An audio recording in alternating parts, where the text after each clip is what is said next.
Right. Welcome back to another episode of my movie review series, episode 460. Last week I said that I was going to come back into the darkness once again, and Neve Campbell is going to, and Sidney Prescott is going to Scream again. Yeah, paraphrasing, but yeah, Scream.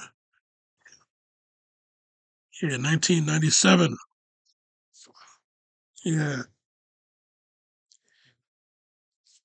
yeah, David Arquette, Neve Campbell, Courtney Cox, Sarah Michelle Gellar, Jamie Kennedy, Laurie Metcalf, Jerry O'Connell, Jada Pinkett, Lee Schreiber,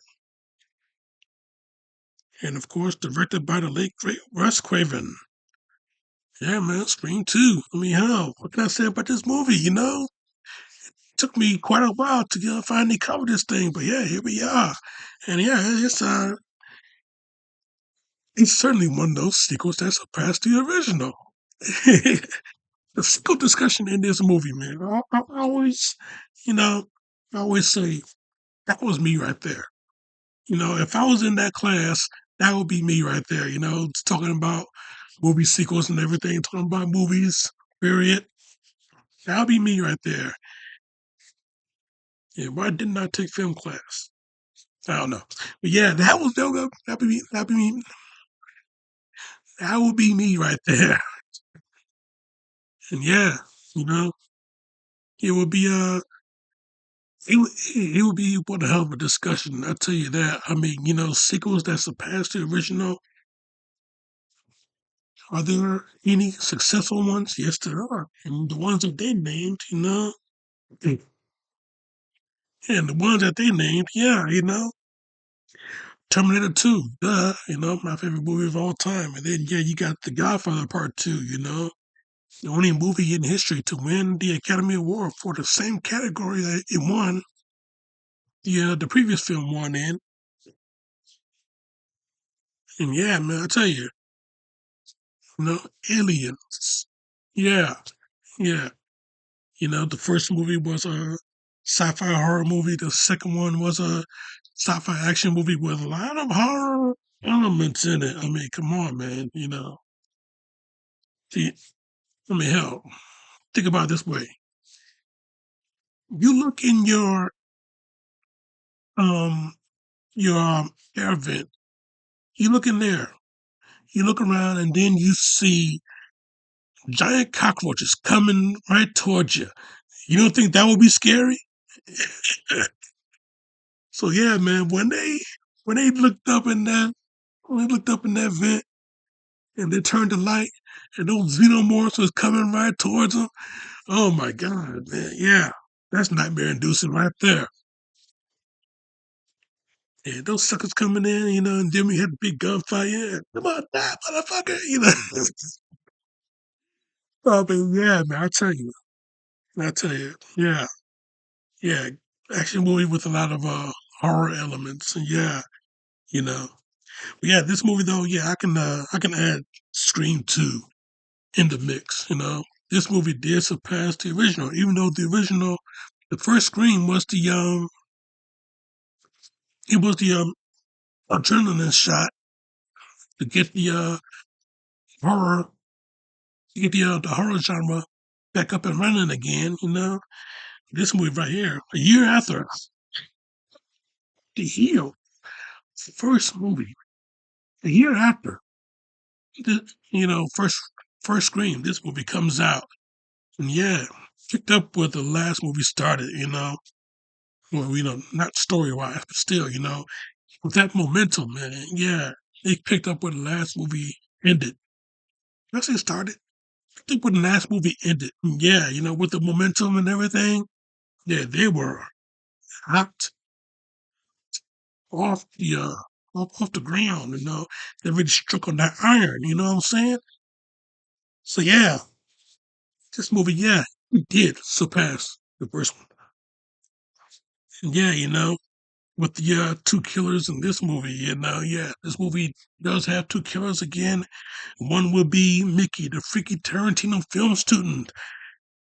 that apparently he knows a lot more than Randy does. I mean, hell, that sequel discussion here again. I gotta go back to it because that was me right there. Yeah, that sequel discussion again. You know, yeah, Randy. He want to put the realism into it because he lived through he lived through it. You know, so yeah, he won't put the realism into it. But Mickey, us not knowing that he was the killer in this movie, of course not yet. Anyway, I mean, we got the whole movie to suspect who is it going to be. I mean, hell, poor Derek, man. They're really trying to get him to be the red herring, because last time Sid's boyfriend was the killer. So how about Sid's new boyfriend? Get him to be the killer. Yeah, poor Derek. Yeah, obvious setup, but not executed because he was not the killer. He wasn't meant to be the killer. You know, I heard some rumblings that in the original script, it was supposed to not only have been Derek, but it was supposed to have been Sydney's roommate, Hallie. Also, they were supposed to be the original killers, but they switched it up. It didn't turn out to be that way. It turned out to be Mickey, and then it turned out to be the second killer was Laurie Metcalf's killer.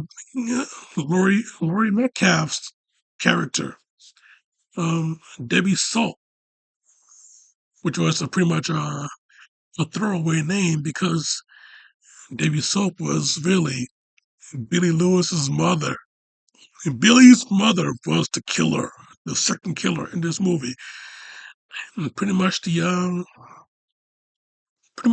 mastermind behind this movie.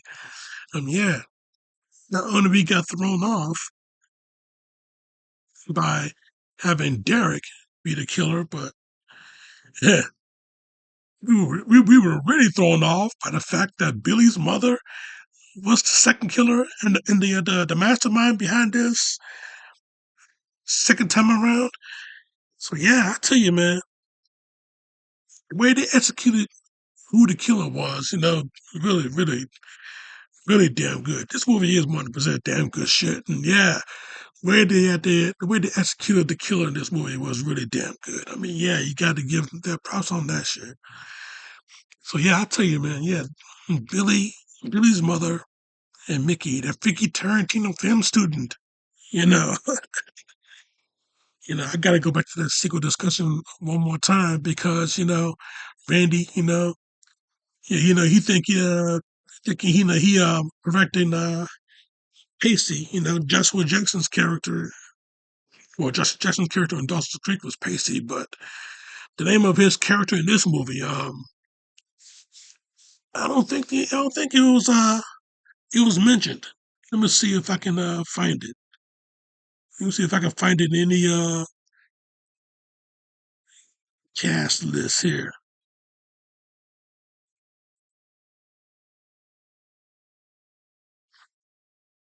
Joshua Jackson as film class guy, film class guy one. You don't even have a name, so yeah, let's just call him Pacey anyway. What was his name in Dawson's Creek? Pacey Weber. Let's just call him that anyway, since he was film class guy one. I guess guy number two was the black dude. So yeah, I tell you, man. Yeah, film class guy one. He's the one that got the aliens line right. Stay away from her, you. No wait, no wait, get away from her, you bitch. And then Randy, but he's supposed to be the big expert. He said that I believe it's stay away from her, you bitch. It's film class, right? No, Randy, you're wrong, buddy. If it was, get away from her, you bitch. If it was that line, I should know. I watch Aliens a lot. So yeah, Randy, yeah, the supposed expert in film and cinema. You know, he ain't no Martin Scorsese. So yeah, he was wrong. He was film class guy one, aka Pacey. You know, Charlie Conway, the Mighty Duck himself, Joshua Jackson. He was him. Yeah, he was the one that got the line right. So yeah, single discussion, man. That's my wheelhouse. That's my class right there. You know, I love that scene. Yeah, with this movie though, this movie, speaking of Randy, yeah, they killed off Randy in this movie. You know, a well deserved death because I really don't like Jimmy Kennedy as an actor. No, I don't like him. I'm sorry. I'm sure there's fools out there that like the Malibu Most Wanted. I didn't.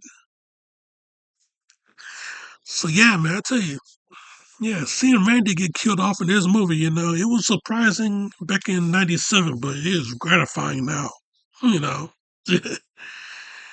yeah, seeing Dewey get stabbed up brutally this time. Not no off-screen stab like we got in the first movie, but yeah, see him getting brutally stabbed up in this movie, stabbed in the back. You know, stabbed in the back again. Hope he didn't sever any more nerves. Time. Yeah, dude walking around with a limp.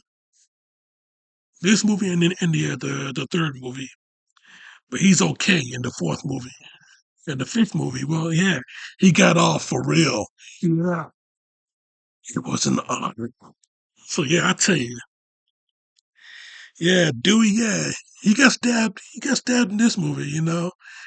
He should have got killed off in this movie too. I'm telling you that right now. Randy got killed. Thank you. Dewey gets brutally attacked, but he didn't get killed.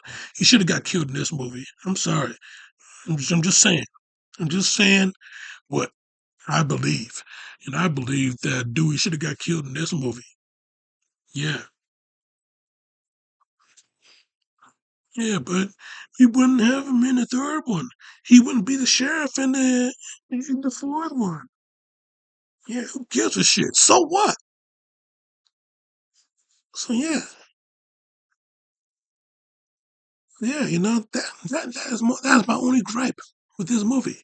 Gotta tell you something though, Dwayne Martin being in this movie for a short while because yeah, when the murders was going down and after Randy got killed, he was the only smart ass character. Dwayne Martin's character, Joel, the camera wait, not Joel,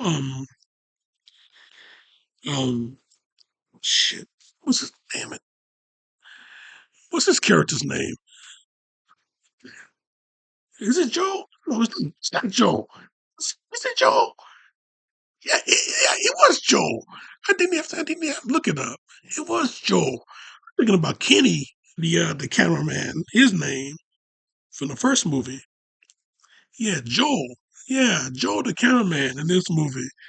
He was the only character to actually leave the movie, you know? You know? He decided, yeah, he did not want to be a part of this, so he was out, you know? So yeah, seeing him get out, the only smart character in this movie, and the only brother in this movie that did not get killed. Well, film class guy number two didn't get killed either, but still, that's besides the fact. Seeing Joe go away, and then he comes back at the end of the movie just so he can help Gail report the news, just like they do in the old days. Yeah. So I tell you, man, seeing him go and then come back, smartest thing you ever see in any horror movie, any movie period. Okay, the only brother to not die in a horror movie is Joe. Oh boy, I tell you, so good, man, so good. This movie is so good. This movie is so good. Yeah, you get Sydney doing a Linda Hamilton thing, whooping Mickey's ass, boy.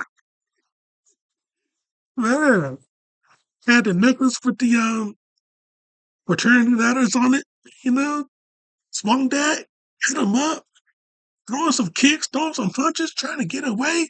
Yeah, I tell you, this was some real good final girl type shit right here. This movie, yeah, she really stepped her game up. She stepped her final game. She stepped her final girl game up in this movie. And damn, I commend her for it. I salute you, Sid. You know, even though I don't like the idea that you're coming back in Scream 7, I salute you in this movie. Hell yeah.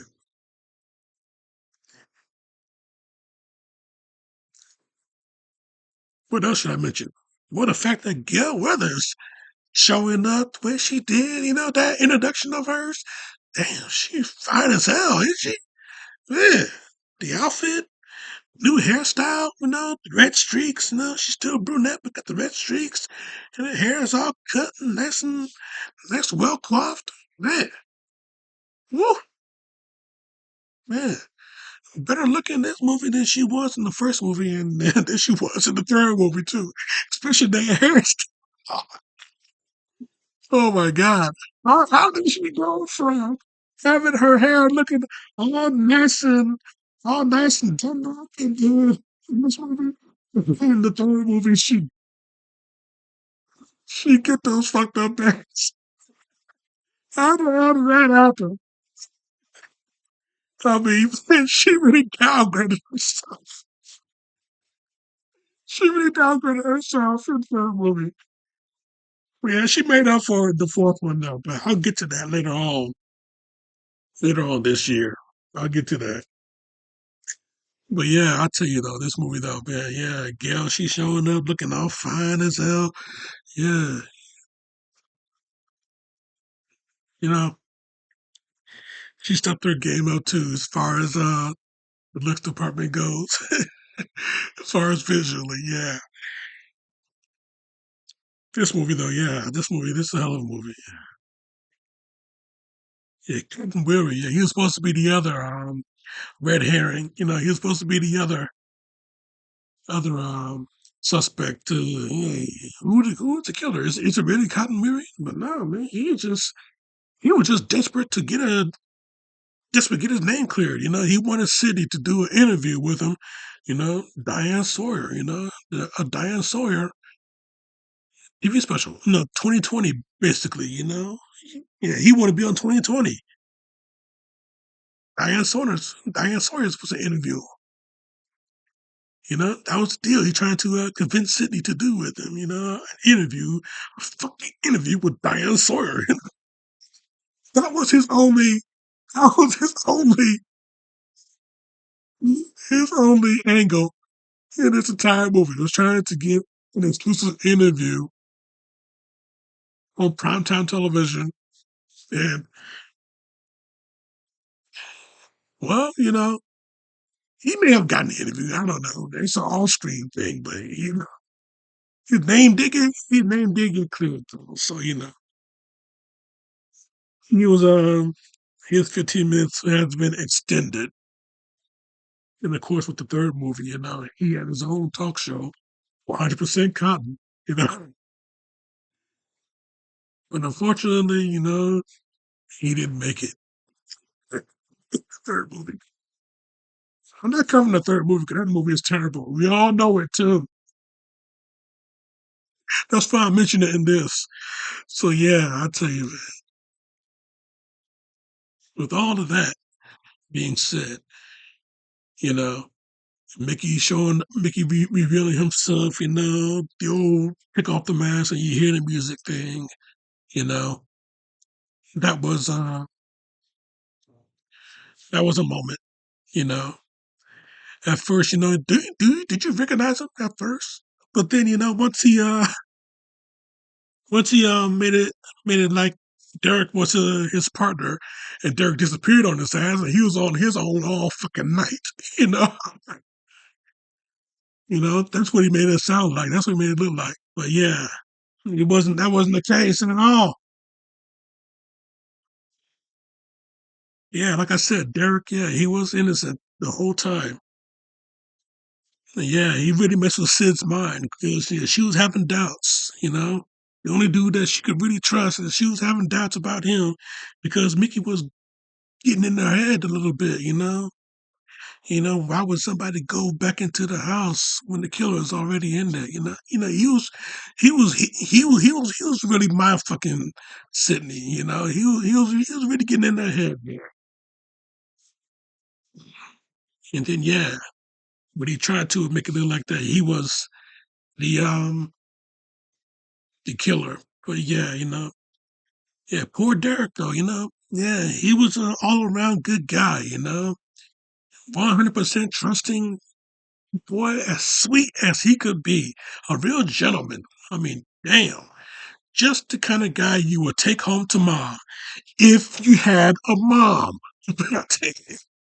Yeah, Mickey, he was a really good villain in this movie, though. Yeah, Timothy Oliphant, is that his name? Yeah, Timothy Oliphant. Before we knew him as Timothy Oliphant, yeah, he was a really damn good character in this movie. Mickey was a really damn good character, really damn good villain. Yeah, his motive about having to take this whole thing to trial because it's all about the trial, which is true because back in the day, you know, when certain scandals went down, we the public wanted to know what would happen next. So yeah, the trial, the public, even the TV trial. Hell, man, Amy Fisher, the Menendez brothers, O.J. Simpson. Everything was about the trial back in the day. So yeah, considering the fact that this movie came out in '97, you know, trial on TV was the thing for the American public to see, and yeah, for his motive to have to have this be televised on trial, you know, the trial televised on television, you know, it could have worked. It could have worked. Like I said, he was a really good villain, man. This was a hell of a movie, though. I really like this movie. It's straight like 5 out of 5. Straight out of 5 out of 5. This movie is Scream 2. Yes. Scream 2. Straight out of 5 out of 5. That's my review, Jack, and I'm sticking to it. Now, next week, man. Next week, Steven Seagal's get a movie review series. Since Above the Law did so damn well. Damn, you guys really love Seagal. Since About the Law did so damn well, I'm going to bring back Steven Seagal a little bit earlier than expected. So yeah, you keep him locked right here, Yeah, I'm on a naval ship, and he's going to take on Tommy Jones in a real good knife fight. Yeah, you keep it locked right here for that. Check him out on this right here. Subscribe to me right here. But in the meantime, in between time, Jack, this show is off.